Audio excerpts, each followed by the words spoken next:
The door to barracks burst open without warning. January 12th, 1946, just past 6 in the morning, still dark outside the camp near Manchester, England. 31 women jolted awake. Some screamed. Others grabbed whatever they could use as weapons: shoes, wooden crates, their own fists. The youngest among them, a girl named Sofie, who'd just turned 18, began hyperventilating so badly she nearly passed out. They'd heard the stories. All German women in occupied territories had heard them. What conquering armies to the defeated. What soldiers did to women they caught in uniform. Even the gray auxiliary uniforms they wore as telegraph operators, nurses, administrators. "Prepare yourselves," hissed Anna Krause, a 36-year-old former hospital administrator from Dresden. "Whatever happens, we stay together. We don't break." 4 British soldiers stood silhouetted in the doorway. Steam rose from something they carried. In the half-light before dawn, the women couldn't make out details, just shapes, men, uniforms, the enemy.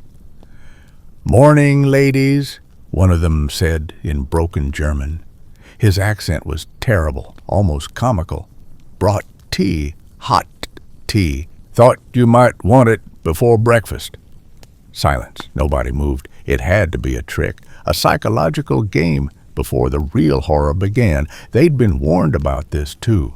How the British pretended to be civilized, polite, proper, right up until they weren't. The soldier, middle-aged, with a thick mustache and kind eyes that had to be lying, stepped forward carefully. He set a large metal container on the table. Steam curled from its spout. The smell hit them. Actual tea. Not ersatz coffee made from acorns, real tea. "Milk and sugar, too," he added, gesturing to 2 smaller containers. "Cook said you'd need warming up. Gets cold in these barracks at night, doesn't it?" He wasn't wrong. They'd been shivering under thin blankets for weeks. But admitting that felt dangerous somehow, showing weakness. "We'll be back in an hour with porridge," the soldier continued when no one responded. "Then the camp commandant wants to speak with all of you. Just an orientation, nothing to worry about." They left. The door stayed unlocked again. For 5 full minutes, no one spoke. Then Sofie started crying, and the sound unleashed something in all of them. Fear, confusion, exhaustion. The weight of everything they'd been carrying since Germany collapsed. If you think you know this story, think again. What happened in British POW camps in 1945 to 1946 contradicts almost everything the women had been taught to expect. Subscribe so you never miss these buried chapters of history that challenge everything we thought we knew about war. These women weren't soldiers in the traditional sense, but they'd served the Wehrmacht nonetheless. They'd worn uniforms, carried out orders, been part of the vast administrative machine that kept German armies functioning across Europe. Anna Krause, 36, had managed medical supplies for a field hospital network in Poland. She'd never fired a weapon, never seen combat, but she'd ensured that bandages, morphine, and surgical instruments reached German doctors treating German soldiers. When the Soviet advance came, she'd fled west with whatever she could carry, finally surrendering to British forces near Hamburg. Klara Hoffmann, 28, had been a Wehrmacht radio operator stationed in northern France. For 3 years, she'd transmitted coded messages, coordinated supply convoys, relayed orders she didn't fully understand. She'd been good at her job, efficient, reliable, professional. The British had been particularly interested in her during initial questioning. Sofie Beck, 18, had worked as a clerk in a Luftwaffe administrative office in Berlin for exactly 4 months before the city fell. She'd typed reports, filed documents, answered telephones. She'd been terrified every single day, especially after the bombing started in earnest. When Soviet forces entered Berlin, she'd hidden in a basement for 3 days before British soldiers found her during the handover of occupation zones. By early 1946, approximately 400 German women with various auxiliary service backgrounds had been transported to Britain for what the documents called security processing and intelligence evaluation. Most would eventually be released and repatriated, but first, the British needed to determine who knew what, who might be useful, who posed any ongoing threat. The journey to England had been a waking nightmare. They'd been loaded onto a transport ship at Wilhelmshaven on a freezing December morning.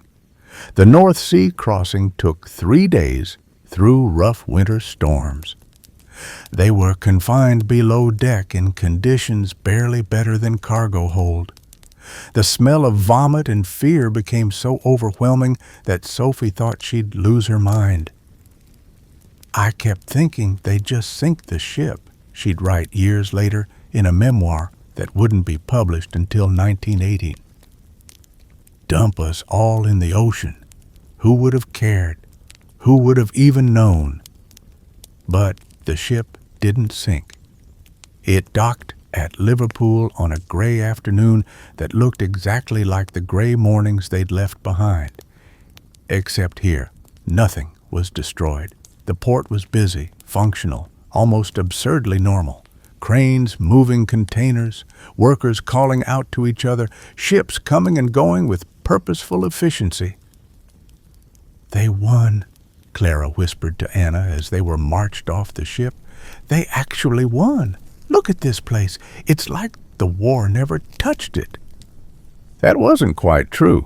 Liverpool had suffered devastating German bombing raids earlier in the war, but compared to the moonscape that Germany had become, it might as well have been untouched.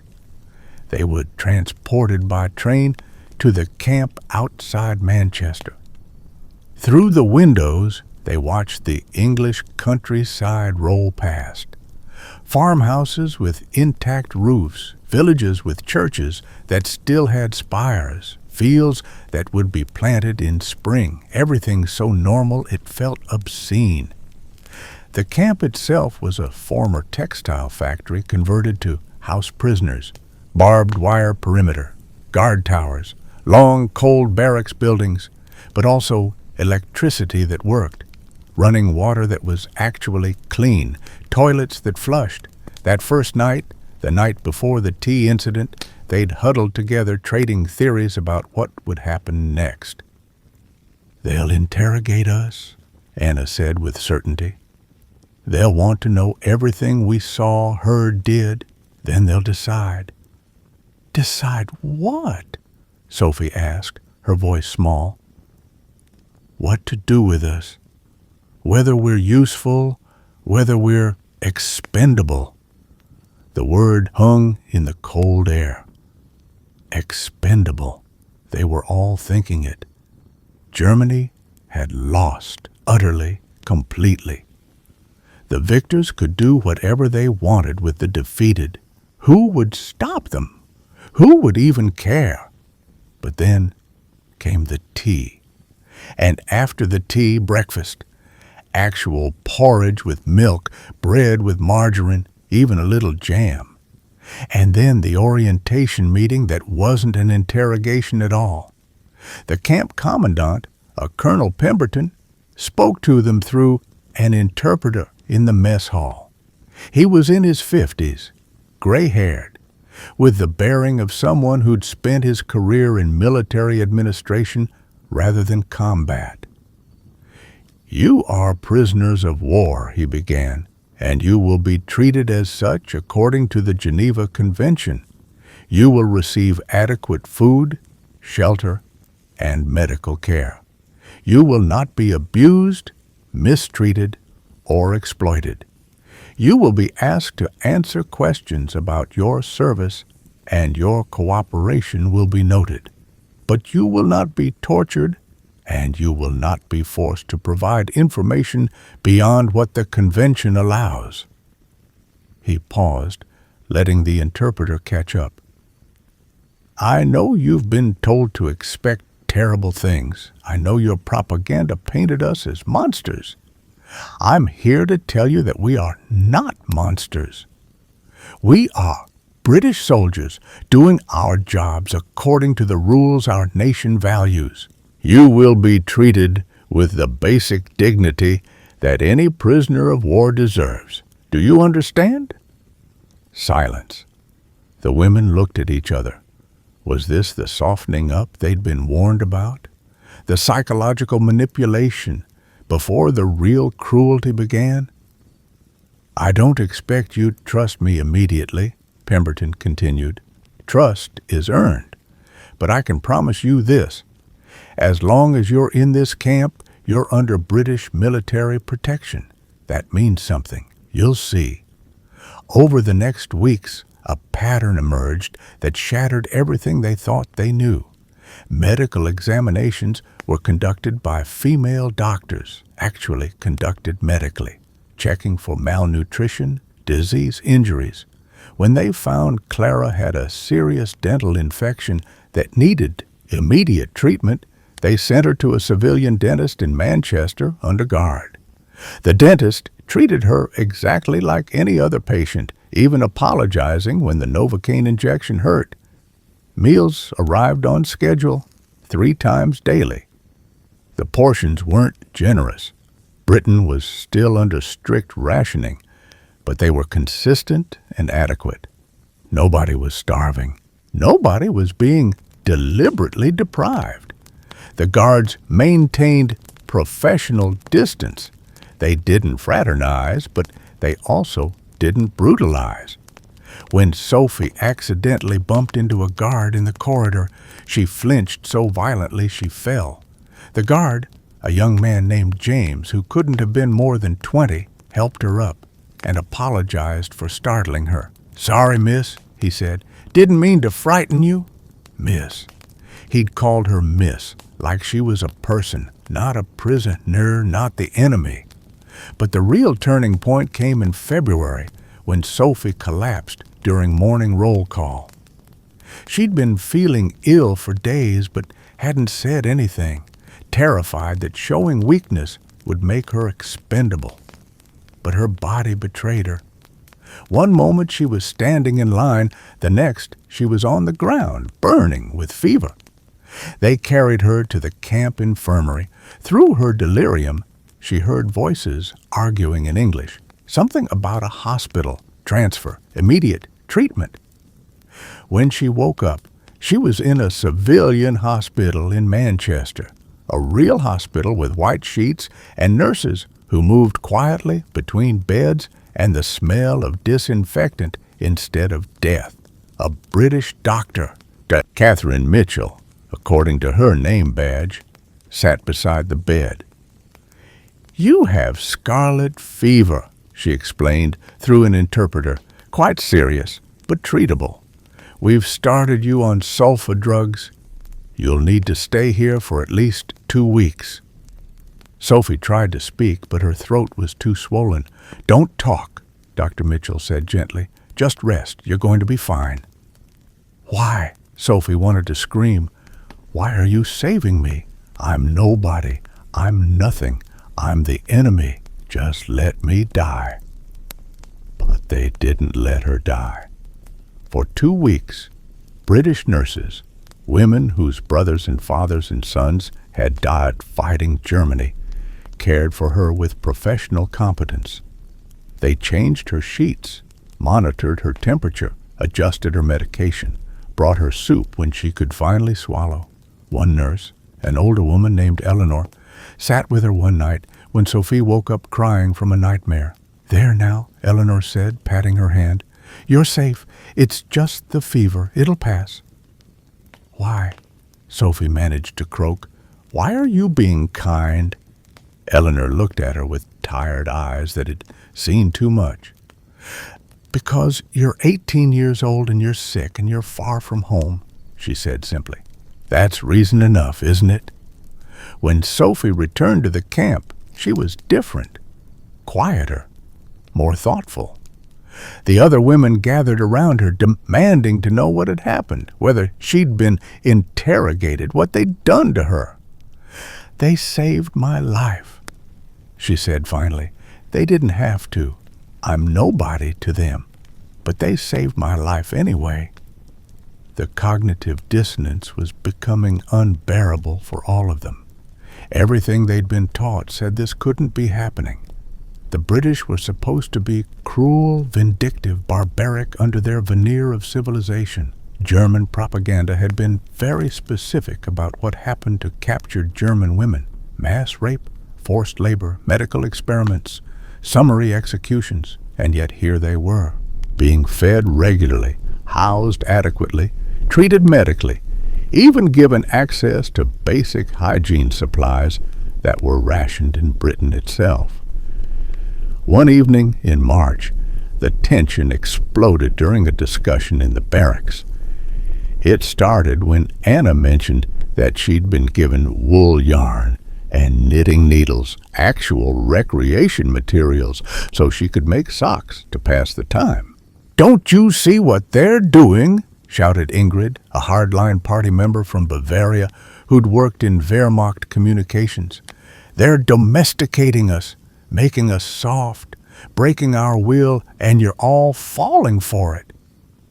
"Falling for what?" Klara shot back. "Being treated like human beings? Being kept alive?" "It's manipulation. They're going to use us, turn us into informants, collaborators. And you're all too stupid or too weak to see it." "Or maybe," Anna said quietly, "maybe we were lied to.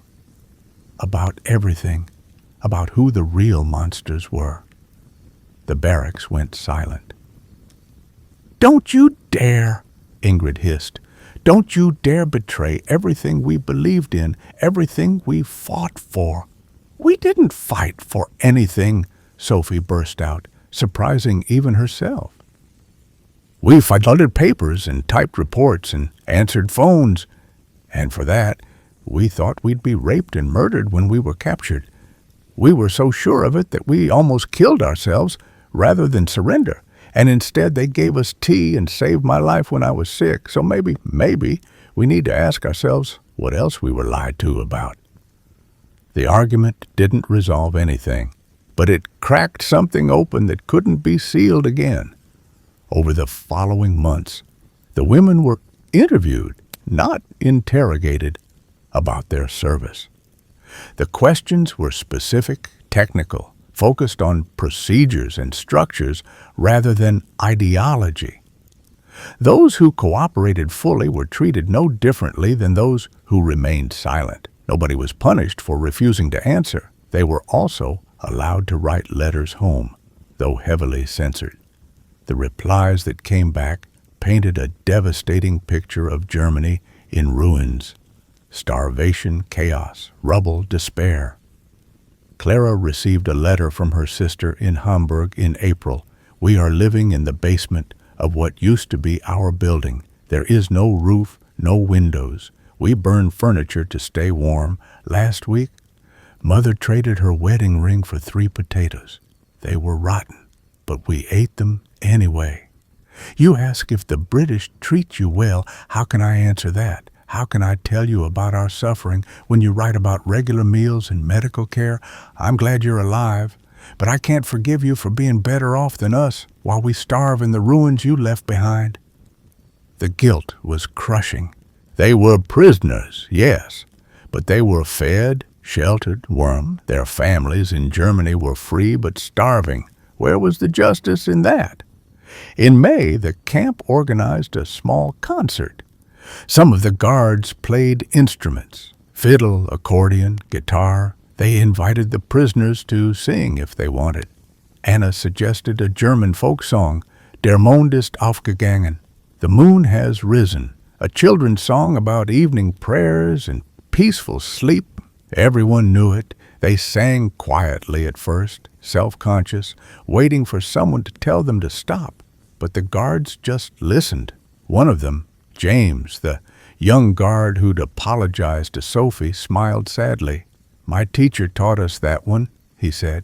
"At school, before the war, different words but same tune. The day thou gavest." Funny how music works across borders. After the concert, Ingrid cornered Anna in the barracks. "You made us look weak," she spat, "singing for them, performing like trained animals."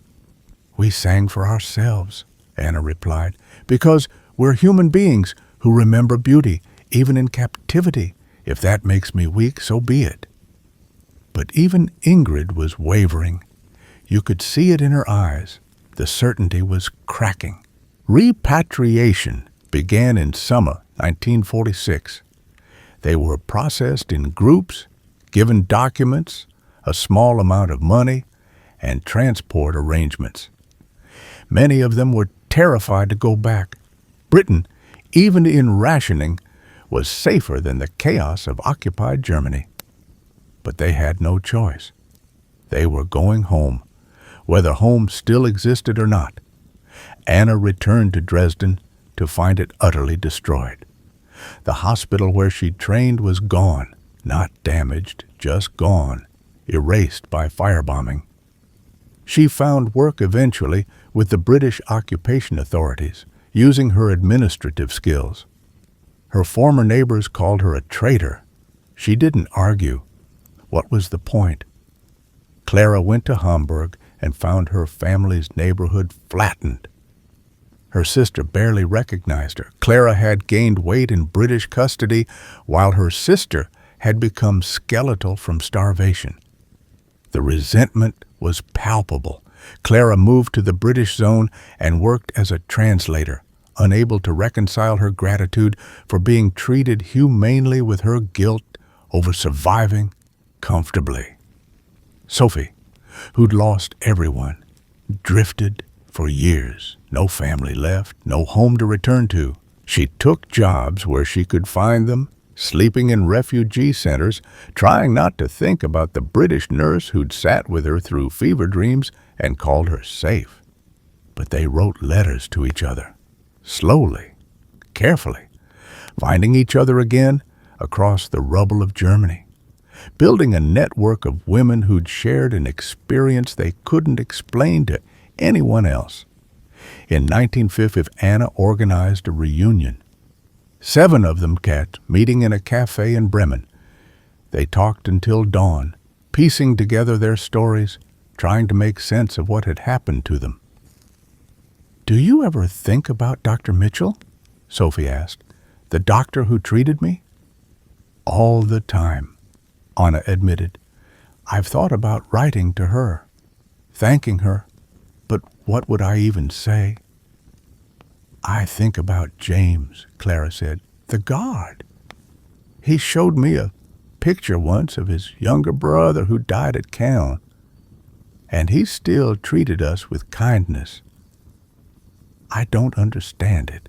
Maybe that's the point," Anna said slowly. "Maybe we're not supposed to understand it. Maybe we're just supposed to remember it and carry it forward." They'd all been changed by those months in British custody, forced to confront the lies they'd believed, made to reckon with the possibility that the enemy could show mercy while their own side had shown none. Some of them built new lives on that foundation. Others were broken by it, but none of them forgot. In 1972, a German historian researching POW camps contacted several of them for interviews. The resulting book, Gefangene und Befreite, Captives and Liberated, caused controversy in Germany. Critics accused them of exaggerating British kindness to gain favor, of suffering from Stockholm Syndrome, of betraying German memory. Supporters argued their testimony was valuable precisely because it complicated the narrative, that it showed even in war humanity could persist. Anna by then retired and living in Cologne, wrote an editorial response. "We don't claim our imprisonment was pleasant. It wasn't. We were frightened, displaced, uncertain if we'd ever see home again. We'd lost the war and everything we thought we knew about ourselves. But the British did not abuse us. They followed their own rules, even when those rules required treating the enemy with basic dignity. This shocked us because we'd been taught they would do the opposite. That shock forced us to question everything else we'd been told about racial superiority, about Germany's destiny, about the necessity of the war. For some of us, that questioning led to understanding. For others, to despair. But I believe it was necessary. Germany had to confront the lies we'd been told. We had to confront them first. In that camp, over tea and porridge and knitting needles, in the small mercies that felt revolutionary, because we'd expected only cruelty. The British didn't set out to teach us anything. They just behaved according to the values their society claimed to uphold. That it seemed extraordinary to us reveals everything about what we'd become. In 1988, 42 years after her illness, Sofie tracked down Dr. Catherine Mitchell. She was retired, living in a village in Wales. Sofie wrote to her, explaining who she was, thanking her for saving her life. Dr. Mitchell wrote back, "I remember you. I remember all the German girls who came through that ward. You were so young, so terrified, so convinced we were going to hurt you. I did nothing special. I treated you like any other patient because that's what doctors do. But if it mattered to you, if it changed something for you, then I'm glad. War makes us forget we're all human. Sometimes all it takes is a clean sheet and a kind word to remember." They met once in 1990 in London. Two elderly women who'd been on opposite sides of history, sitting in a cafe drinking tea, talking about everything and nothing. Dr. Mitchell showed her pictures of her grandchildren. Sofie showed her pictures of the orphanage in Berlin where she now volunteered. "Did it change you?" Dr. Mitchell asked. "That time in the camp?" "It destroyed me," Sofie answered honestly. "Everything I believed was revealed as lies. And then it rebuilt me into someone I could live with." The knock came before dawn. They'd braced themselves for violation and received tea instead. That single reversal, that moment when expectations shattered against reality, rippled through decades, reshaping how 31 women understood war, ideology, and humanity. History remembers the grand battles and famous leaders, but it's also made in solemn moments. A guard who calls a prisoner miss, a doctor who treats enemy sick like any other patients, a cup of tea offered without cruelty. These moments don't win wars, but they win something more lasting, the possibility of rebuilding common humanity from ideology's ruins. The women who woke to that door bursting open in January Bad spent their lives processing what came after. Some became advocates for reconciliation, others retreated into silence. A few never stopped grieving for the Germany they'd believed in, but all of them remembered the moment fear met kindness. When certainty cracked against reality, when the door burst open and brought not horror, but tea. And in that moment, small, unremarkable, buried in history's margins, everything changed. They'd been so certain of what would happen, so prepared to resist, to endure, to die if necessary. The propaganda had been specific, detailed, terrifying. Instead, they got tea and porridge and medical care and the slow, painful realization that everything they'd been taught was a lie. 78 years later, most of these women are gone. Anna died in 2001. Klara in 2004. Sophie in Twain at 93, still volunteering at that orphanage, still trying to pass forward the mercy she'd been shown. Their children and grandchildren carry fragments of their stories, sometimes unsure what to do with them. How do you inherit your grandmother's ideological collapse? How do you explain that the enemy showed more humanity than her own side? But the story persists. Because it has to, because doors keep bursting open in different conflicts, different wars, wherever propaganda paints enemies as monsters capable of mercy. And what waits on the other side? Cruelty or kindness, vengeance or tea, who still shapes the world. This is one of thousands of untold stories that complicate what we think we know about war, about enemies, about propaganda and truth. Subscribe so you never miss these hidden chapters that challenge our simplest assumptions about history. Share this with someone who needs reminding that even in humanity's darkest moments, small mercies matter. Because they do. They always do.